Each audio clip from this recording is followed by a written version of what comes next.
तुमने नोटिस किया होगा, जो लोग ज्यादा बोलते हैं वो अक्सर ज्यादा हारते हैं, क्योंकि हर शब्द तुम्हारी ताकत नहीं बढ़ाता, कई बार वो तुम्हें कमजोर कर देता है।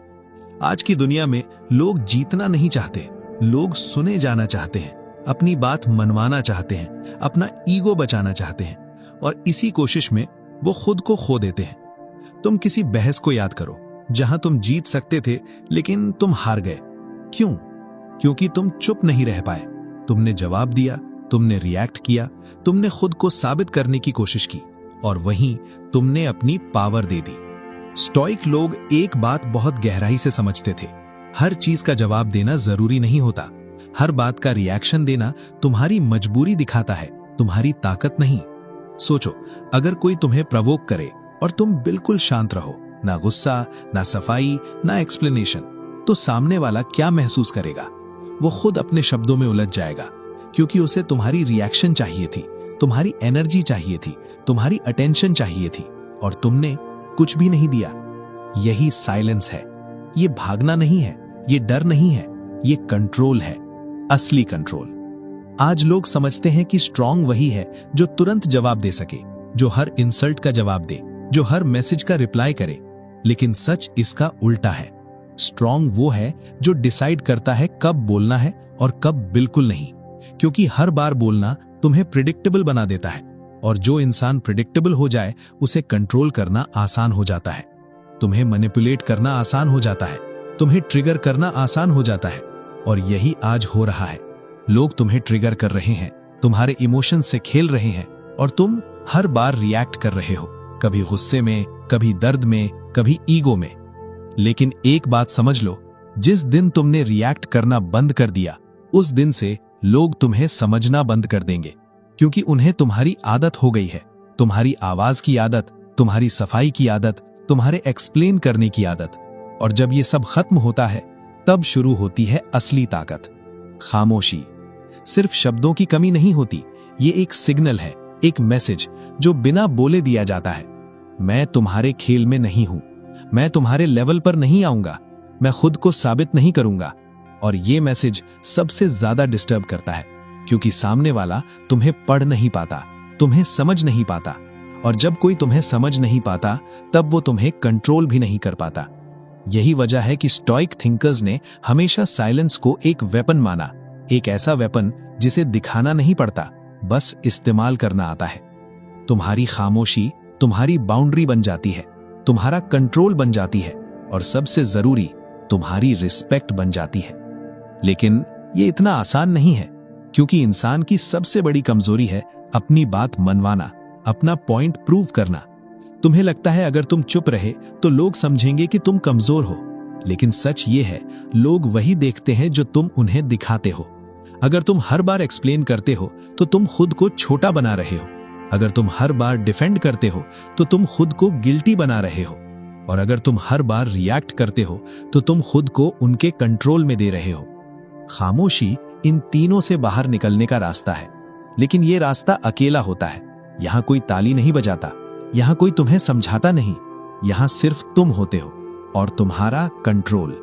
और यही वो जगह है जहां ज्यादातर लोग हार जाते हैं, क्योंकि खामोशी में तुम्हें खुद का सामना करना पड़ता है। तुम्हारे इमोशंस, तुम्हारी बेचैनी, तुम्हारा ईगो, सब सामने आता है।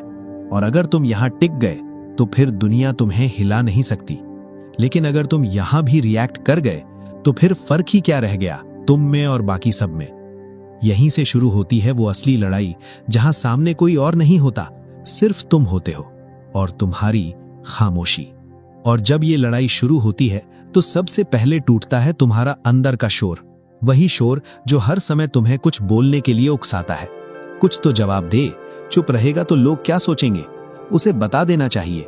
ये आवाजें बाहर से नहीं आती, ये तुम्हारे अंदर से आती हैं, और यही असली प्रॉब्लम है। दुनिया तुम्हें उतना डिस्टर्ब नहीं करती जितना तुम्हारा खुद का माइंड करता है। तुम बाहर के लोगों से नहीं हारते, तुम अपने ही रिएक्शन से हारते हो। एक छोटा सा मैसेज, एक हल्का सा इंसल्ट, एक नजरअंदाज किया जाना, और तुम्हारा दिमाग तुरंत एक्टिवेट हो जाता है। तुम सोचने लगते हो कि उसने ऐसा क्यों किया, मुझे इग्नोर क्यों किया, मैंने क्या गलत किया। और फिर तुम खुद ही अपने दिमाग में एक कहानी बना लेते हो, एक ऐसी कहानी जिसमें तुम ही विक्टिम होते हो और सामने वाला विलन। लेकिन स्टोइक माइंडसेट कुछ और कहता है। वो कहता है हर चीज पर्सनल नहीं होती, हर रिएक्शन जरूरी नहीं होता, और सबसे जरूरी, हर बात तुम्हारे कंट्रोल में नहीं होती। कंट्रोल, ये एक सिंपल वर्ड है, लेकिन पूरी जिंदगी इसी के आसपास घूमती है। तुम क्या कंट्रोल कर सकते हो? तुम्हारे एक्शंस, तुम्हारी थिंकिंग, तुम्हारी रिस्पॉन्स। और क्या कंट्रोल नहीं कर सकते? लोग क्या सोचते हैं, लोग क्या बोलते हैं, लोग तुम्हें कैसे ट्रीट करते हैं। लेकिन आयरनी देखो, तुम अपनी एनर्जी कहां लगाते हो? उन्हीं चीजों पर जो तुम्हारे कंट्रोल में ही नहीं है, और जो तुम्हारे कंट्रोल में है उन्हें इग्नोर कर देते हो। यही वजह है कि तुम हर छोटी बात पर रिएक्ट करते हो, क्योंकि तुम बाहर को बदलना चाहते हो, अंदर को नहीं। लेकिन स्टोइक लोग इस खेल को उल्टा खेलते हैं। वो बाहर को छोड़ देते हैं और अंदर को कंट्रोल करते हैं। कोई कुछ भी बोले वो नहीं हिलते, कोई इग्नोर करे वो नहीं टूटते, कोई डिसरिस्पेक्ट करे वो तुरंत जवाब नहीं देते। क्यों? क्योंकि उन्हें पता है रिएक्शन देना ही वीकनेस है। सोचो, अगर कोई तुम्हें गाली दे और तुम शांत रहो, तो एक्चुअली पावर किसके पास है? उसके पास या तुम्हारे पास? वो अपनी इमोशन से कंट्रोल्ड है और तुम अपने कंट्रोल में हो। यही फर्क है।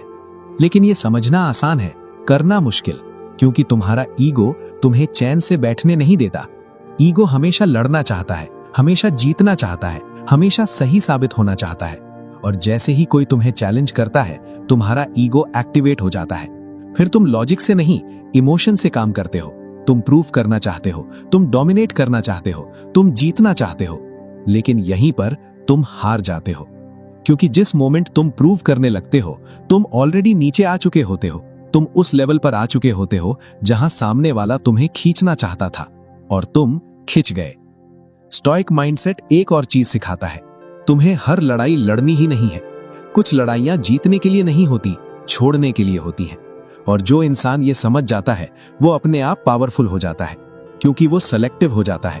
वो हर बात पर रिएक्ट नहीं करता, वो हर सिचुएशन में इन्वॉल्व नहीं होता। वो डिसाइड करता है कि ये मेरी एनर्जी के लायक है या नहीं, और ज्यादातर टाइम आंसर होता है नहीं। लेकिन तुम हर चीज को पर्सनल ले लेते हो, हर बात तुम्हें अफेक्ट करती है, हर बिहेवियर तुम्हें ट्रिगर करता है, और धीरे धीरे तुम इमोशनली एग्जॉस्ट हो जाते हो, थक जाते हो, और फिर सोचते हो कि लोग ऐसे क्यों हैं। लेकिन असली सवाल यह है कि तुम ऐसे क्यों हो जो हर बात पर रिएक्ट कर जाते हो? तुम ऐसे क्यों हो जो हर सिचुएशन में खुद को घसीट लेते हो? तुम ऐसे क्यों हो जो साइलेंस से डरते हो? क्योंकि साइलेंस तुम्हें अनकंफर्टेबल बनाता है, वो तुम्हें मजबूर करता है खुद को देखने के लिए। और ये सबसे मुश्किल काम है, खुद को देखना, अपने पैटर्न्स को समझना, अपने रिएक्शंस को नोटिस करना, और फिर उन्हें बदलना।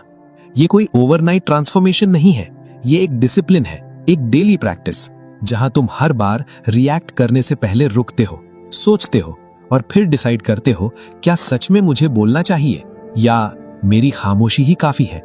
और धीरे धीरे ये रुकना, ये पॉज तुम्हारी सबसे बड़ी ताकत बन जाता है, क्योंकि उसी पॉज में तुम खुद को बचा लेते हो, अपने रिस्पेक्ट को बचा लेते हो, अपनी एनर्जी को बचा लेते हो, और सबसे जरूरी, तुम अपने आप को उन लोगों से ऊपर उठा लेते हो जो अभी भी हर छोटी बात पर रिएक्ट कर रहे हैं। और यहीं से शुरू होती है तुम्हारा माइंडसेट बदलना। एक ऐसा माइंडसेट जो लाउड नहीं है लेकिन डेंजरस है, जो दिखता नहीं है लेकिन महसूस होता है, और जो बोलता कम है लेकिन जब बोलता है तो सीधा असर करता है। लेकिन इस माइंडसेट को समझने के लिए तुम्हें एक और चीज देखनी पड़ेगी, तुम्हारी वो आदत जिसे तुम नॉर्मल समझते हो, लेकिन वही तुम्हें सबसे ज्यादा कमजोर बना रही है। वो आदत वैलिडेशन की, दूसरों से अप्रूवल लेने की, हर काम के बाद ये जानने की कि लोग तुम्हारे बारे में क्या सोचते हैं। तुम नोटिस करो, तुम कितनी बार कुछ करते हो सिर्फ इसलिए ताकि कोई नोटिस करे। तुम कुछ बोलते हो ताकि लोग अग्री करें। तुम चुप नहीं रहते क्योंकि तुम्हें डर है कि लोग तुम्हें इग्नोर कर देंगे, और यही डर तुम्हें कंट्रोल करता है। ये बहुत सटल है लेकिन बहुत पावरफुल है। तुम्हें लगता है तुम इंडिपेंडेंट हो, लेकिन सच में तुम लोगों के रिएक्शंस पर डिपेंडेंट हो। कोई तुम्हारी तारीफ कर दे, तुम्हारा मूड अच्छा हो जाता है। कोई इग्नोर कर दे, तुम बेचैन हो जाते हो। कोई लेट रिप्लाई करे तो तुम सोचने लगते हो कि कुछ गलत है। ये फ्रीडम नहीं है, ये एक इनविजिबल चेन है जो तुम्हें बांध कर रखती है। स्टोइक माइंडसेट इस चेन को तोड़ता है। वो कहता है तुम्हारी वैल्यू दूसरों के ओपिनियन से तय नहीं होती, तुम्हारी वैल्यू तुम्हारे एक्शन से तय होती है, तुम्हारे डिसिप्लिन से, तुम्हारे कंट्रोल से। लेकिन ये बात तब तक समझ नहीं आती जब तक तुम अपने अंदर की उस क्रेविंग को नहीं देखते जो हर समय अप्रूवल मांगती है। सोचो, जब तुम किसी को मैसेज भेजते हो और वो तुरंत रिप्लाई नहीं करता, तुम्हारे अंदर क्या होता है? एक हल्की सी बेचैनी, फिर थॉट्स शुरू होते हैं, शायद बिजी होगा, या फिर इग्नोर कर रहा है, या मैंने कुछ गलत कहा। और धीरे धीरे तुम्हारा फोकस शिफ्ट हो जाता है। तुम अपना काम छोड़कर उस रिप्लाई का इंतजार करने लगते हो। एक छोटा सा मैसेज तुम्हारे पूरे मेंटल स्टेट को कंट्रोल करने लगता है। यही प्रॉब्लम है, तुम्हारा माइंड एक्सटर्नल चीजों से इतना जुड़ चुका है कि तुम खुद को हो चुके हो। और यही रीजन है कि साइलेंस तुम्हें अनकंफर्टेबल लगता है, क्योंकि साइलेंस में कोई वैलिडेशन नहीं होती, कोई अपलॉज नहीं होता, कोई इंस्टेंट फीडबैक नहीं मिलता। सिर्फ तुम होते हो और तुम्हारा सच। और ये सच हर किसी को पसंद नहीं आता, इसलिए लोग खामोशी